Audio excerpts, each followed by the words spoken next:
are back the next morning, and you can see the dried canvas and what we're looking at.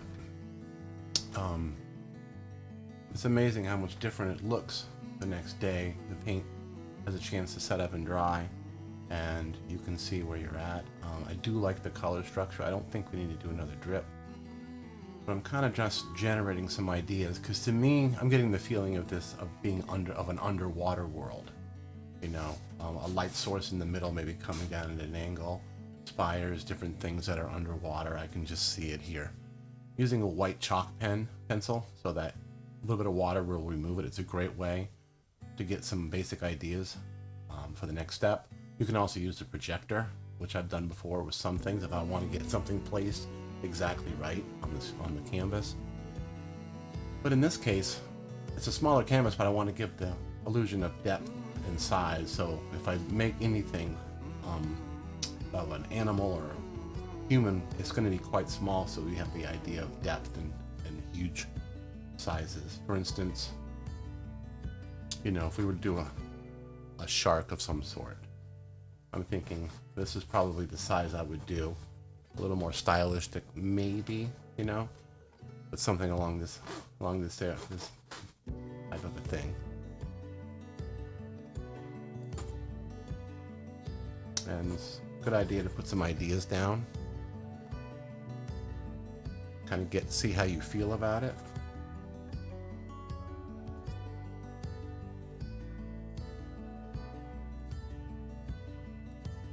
See a nice big old shark right about here. Maybe a great white, maybe not. His eye will be right about there, something like that. So he'll be moving in the water. He'll have a big fin right here. His back. Get that a little more. Again, this is just for layout. This is just to get your ideas down before you commit to ruining your nice background with a bunch of paint. Then I'll come back with white paint, white liner brush, and I'll start forming these ideas to be more permanent once I get the basic idea of what I want. So let's say we had a shark there. I'm going to give him a little longer nose. We'll look up some different species. And then this area here reminds me of a ledge. I can see this coming out. There's a spire here, a ledge here, and I don't know, I'm just seeing a figure here, maybe looking up. The light source will be coming from this direction, like this. I don't want things to be in the center, you know, rule of thirds and all that. You want to pay attention to the classic things like that. This may be a female here, maybe a diver, you know, snorkel diver. Maybe she's just standing on this precipice here, and down here is just the black. It's the deep, and here will be the sunlight will illuminate this area here, and she's got to get back to the top. That's my first idea. So what I'll do is I'll break out some white liner paint. I'll use, you have titanium white and you have zinc white. Titanium is opaque, zinc is transparent. I suggest you use transparent at this point because it's easier to cover up and you can still see the background behind it. I'll use a lot of transparents, a lot of blues and greens, so that we don't ruin our background here, but it will still be available to us. And all the things that we've got going on don't get destroyed by just covering it up with paint. That's a mistake. Okay, well, let me get a few things together and we're going to go and see where we can take this. Sounds about right. I'm working with a mermaid idea right here. You can see it starting to come in. And what I'm trying to do is preserve the background that we got yesterday and move forward with translucent colors here at the bottom, not to overpower it, but to preserve the luminosity of what we have going on. And what I'll often do is step back from time to time when I'm painting and let it dry for a bit, because acrylics always dry darker than when you put them on. And it's a good idea to kind of gauge your lighting and everything Still have our shark. He's still there. Not sure what I'm doing. I had a mermaid idea, and I said I'm going to go with this and just kind of lightly put it in there with a little bit of zinc white and a little bit of bone black, which just gives me highlight colors, black and white. And that's a great way to start any type of drawing idea if you're drawing with paint. So I'm using a very old bristle brush, number 2, just a straight old 99-cent brush. And I use these brushes for scrubbing normally, but you add a little bit of water and then you could start bringing colors up, scrumbling as they call it, or it's just, you can hear it, you know, literally scrubbing into the canvas. And I like doing that. It gives me a lot of ideas and different ways of doing things. I'm going to try to get you some more light here. But the mermaid's tail, I haven't quite figured out how glorious I'm going to make it. You know, I'm not sure yet. But I do like our ledge idea. I'm going to keep going with that.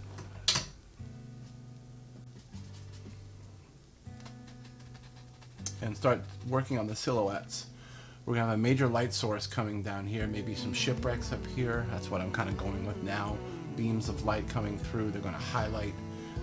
That's why you need to put the dark in down at the bottoms, because you can't have illumination without dark underneath it. It just doesn't exist. But these brushes are great for just kind of blocking in some color. I like to work from the bottom up on a painting like this because the bottom should be the darkest. So I can get a good idea of what I want.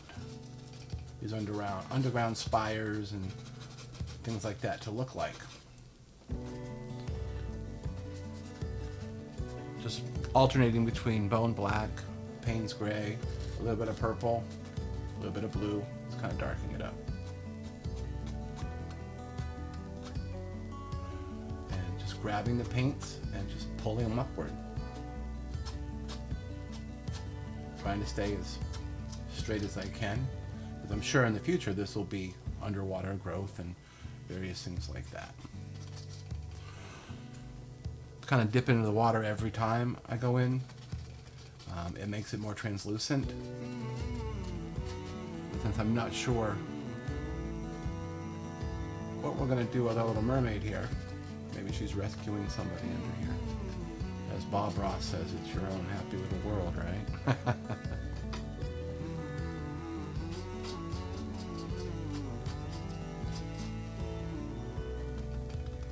I'll often use a lot of the drip stuff too in the middle of painting. You never know. Don't ever rule anything out. And if you make a mistake, just take one of these scrubby brushes, rinse it really well, and just scrub the paint, and it will come right off. As long as you do it before it dries. I'll be back shortly. Welcome back. I'm going to continue on with some work here. Working with some grays. Kind of work on a shark just a little bit. Kind of just get him roughed in.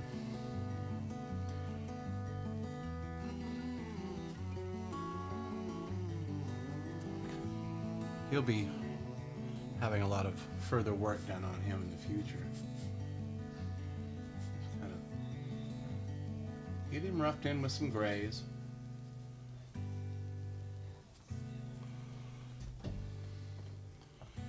Dunking in the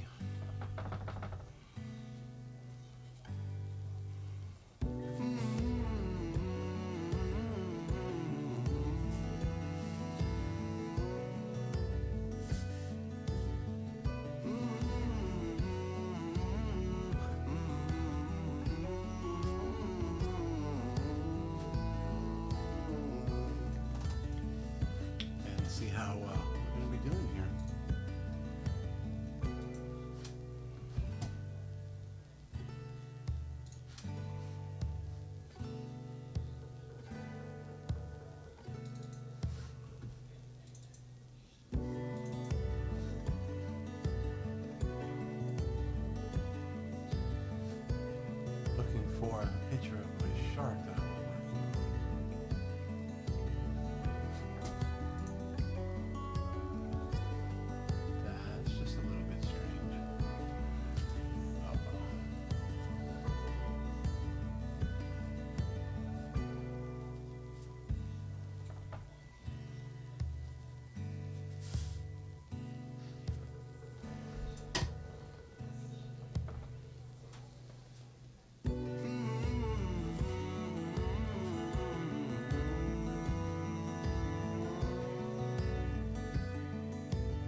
Kind of a funny looking shark right now, but yeah.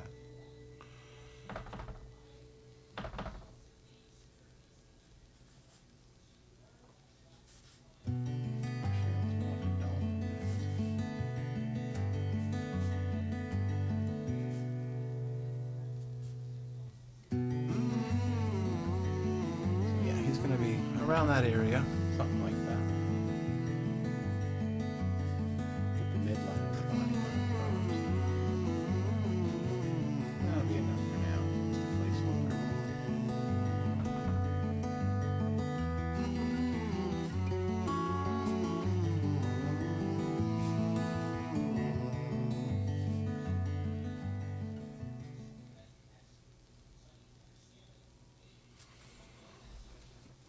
Okay.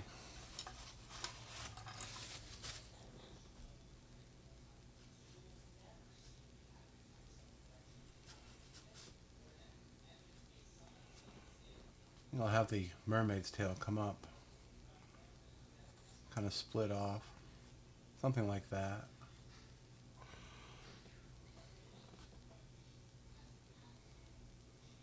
Long and flowing. Her hair also is going to be a lot more.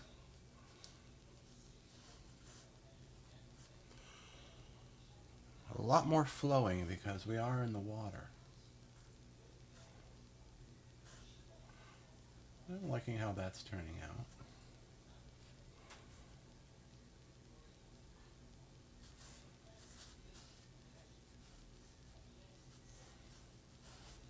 The side of her body will have a shadow. The light source will still be coming from the top.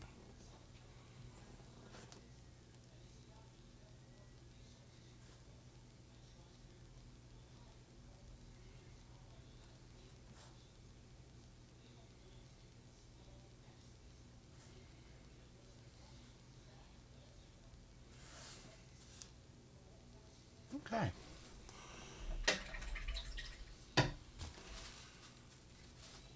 I believe our light source will probably come. Actually, it'll come from this side because it'll shine down on this gold area that's over here. So if this is our opposite side, so the light source will come from this side, I think. And we'll start to lighten up this area. What I like to use, I'm going to use some dry brush. Something like this brush here. This is a number 10. And be really careful in here. Come in, dry your brush out. That's why I call it dry brush. That's going to be way too strong. I'll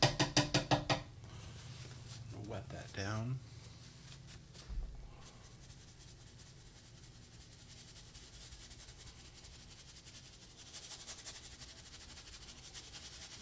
Start lightening up.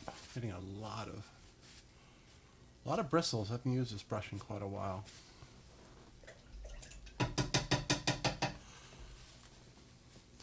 I'm going to move over to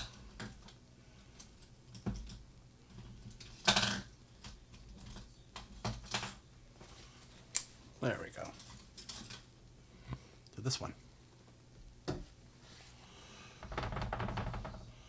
little bit of yellow and green. Mix that with some white. Touch of blue. More marine colors. Looks pretty good.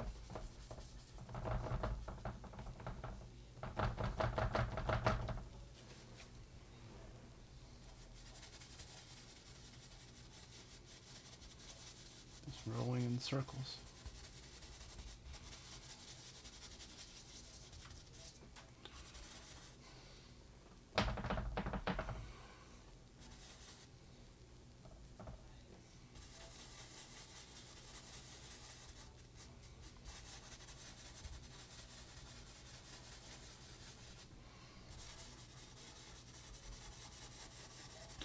Transparency, you can still see our nice background through there. Now I just go straight into water and just dry the brush and start pulling that color out, making this really soft. I'm going to have a bit more white.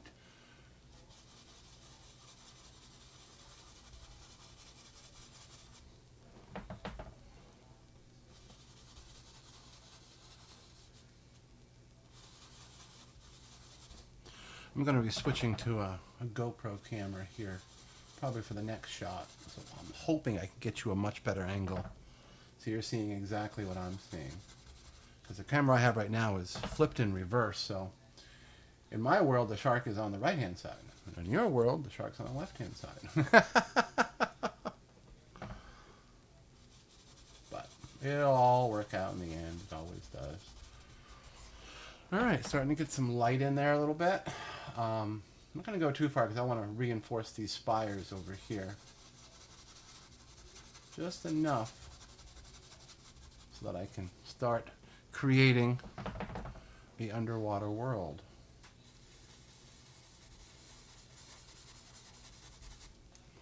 Right into the water. Dry.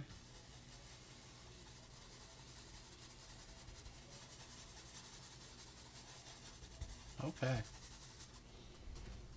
I'm liking that a lot. So I'm starting to get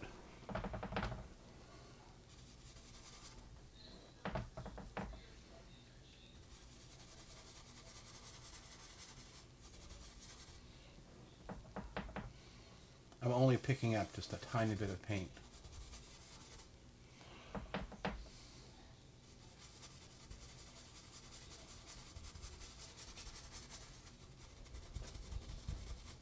Okay. Go a little bit more into the greens. A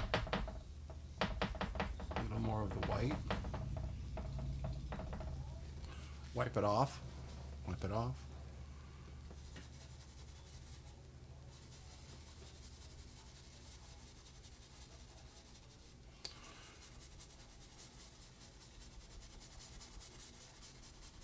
And yes, I'm going right over the shark.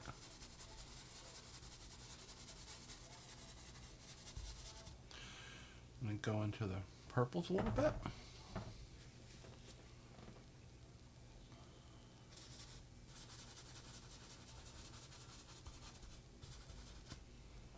Purple and grays are going to give you just a wonderful mist look.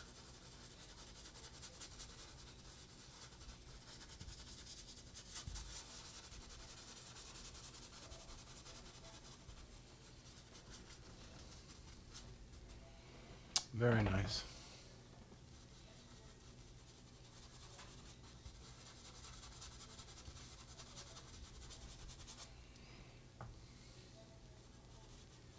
A little bit of that yellow.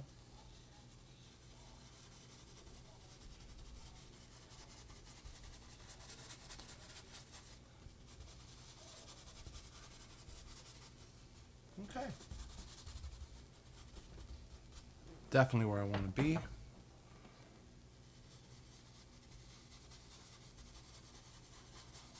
No hard lines. Just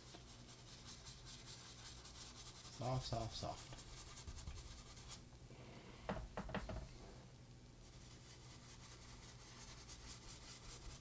There's actually more of a teal color when you get right down to it. I'm going to get a little bit of water. Dry the brush off.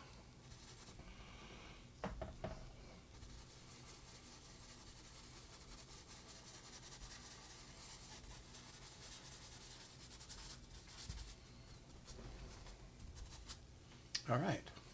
I'm liking that a lot. Getting to a good place. I think I'm thinking of shipwreck.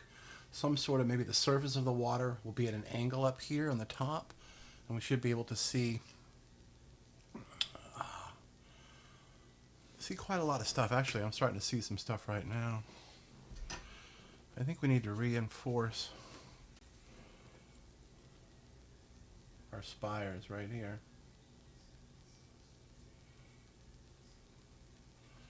Definitely some sort of underwater cathedral type of a deal. Get that nice and pointy. And we'll set it back with some mist over the top. There's another one right here. That in here would be a very interesting area. And actually grab a little bit of white, a little bit of our green.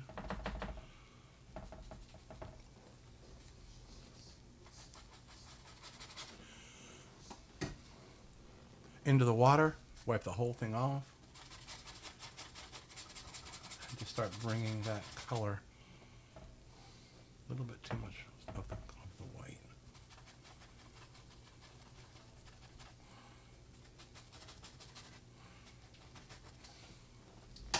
Water, wipe it off.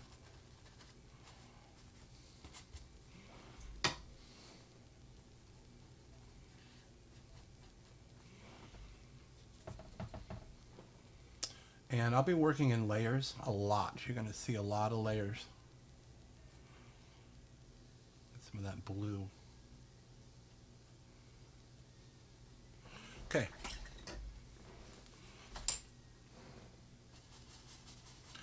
Grab my blending brush.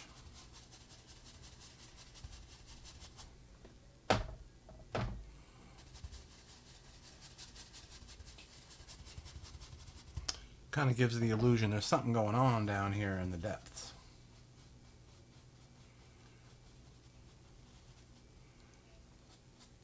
Pull that down.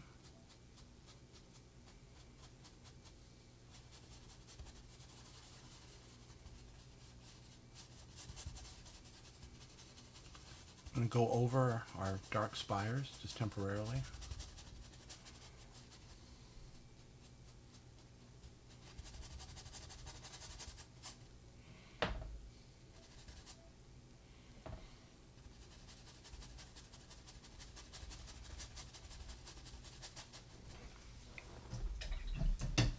Okay.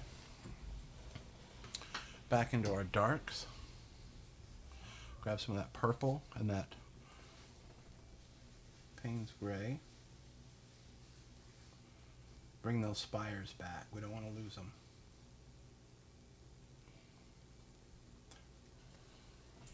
Remind myself to zoom in on this stuff when I edit this.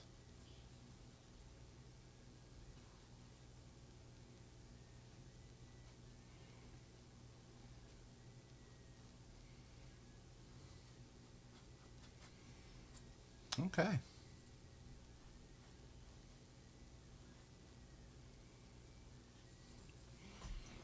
Wet that brush. Go back into the bone black and purple mixture. And give it some different up there.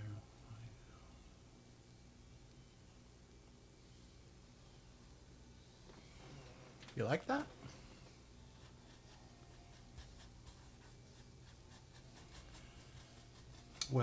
And in the future I can hit the mist over this area like that and send that stuff back to the background. So that's the process. Reinforce, make it visible, and then set your depth level and fade it back. Just the way you would want it to be. All this stuff here, I'm holding the brush almost right flat. I'm using the side of the brush. I'm just scrumbling the rocks like that. It's kind of getting some color on there.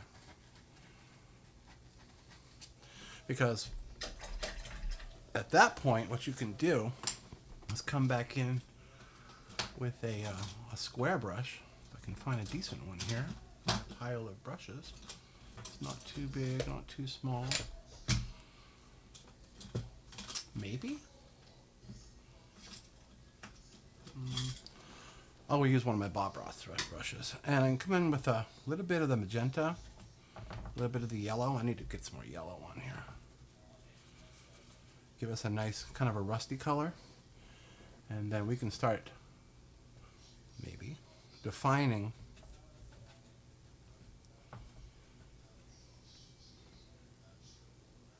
some of our rock pieces. Leave the shadows there and start to pull out the colors of the crevices and all those areas where life exists in this underwater world.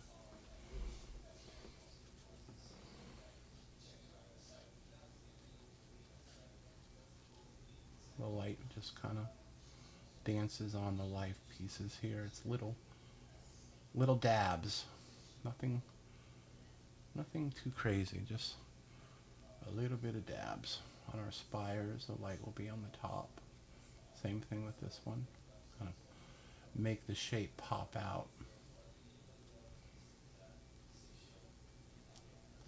And remember, you can always come back and do this again, because once this dries, it's going to be a little bit darker in color. So I know I'll have to come back in here with some lighter colors. But I wouldn't be able to do this unless these darks were here. So always lay your darks in first, and then lay these ones in there.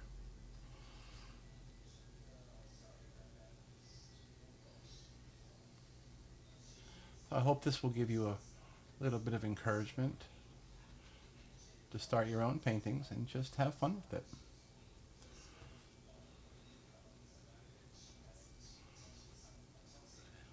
Okay. The ledge here, I'm not sure what we're doing with our ledge yet, but I'm going to just make it come alive here a little bit.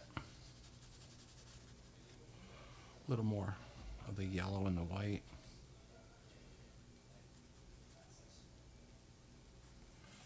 Don't cover up all of your dark, because you need your dark. If you ever look at the paintings of Frank Frazetta, which is one of my favorite artists, you'll see a lot of this type of stuff. His work with stones and mountains and metal is just friggin' amazing.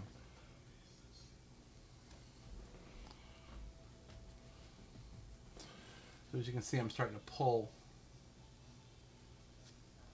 let the light hit some of these spires. Just marking them so I can find them in the future.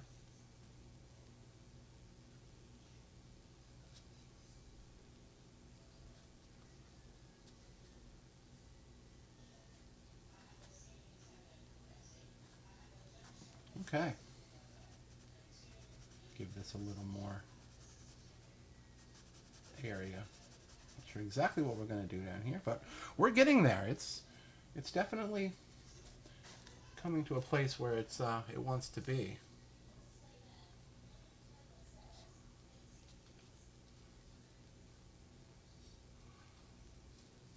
Yeah, these Bob Ross squirrel tail liner brushes I absolutely love these brushes.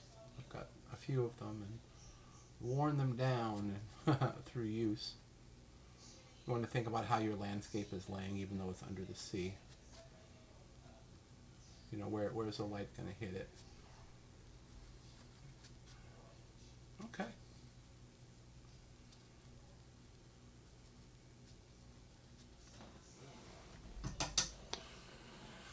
This area here, I'll have to come back. I'll probably move with some greens and blues in the future here. I'll come into this area here and start adding some other colors of sea life and the like. But in the comments, let me know your ideas on what you're seeing. Definitely going to have a light coming, a big light source from this hour. I just started laying in the background for it. And then some sort of a shipwreck, maybe some sailors in the water. Heck, I don't know. Maybe this one's rescuing one while the sharks are circling above. All right. Thank you guys so much. This has been, it's getting there.